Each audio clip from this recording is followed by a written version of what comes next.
vuelta en la casa. Vamos a escuchar de nuevo el sonido. Es como si algo raspara.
Eso es.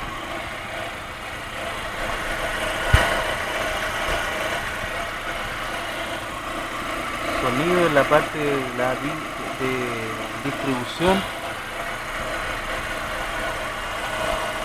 Parece que algo está tocando, está rozando con algo.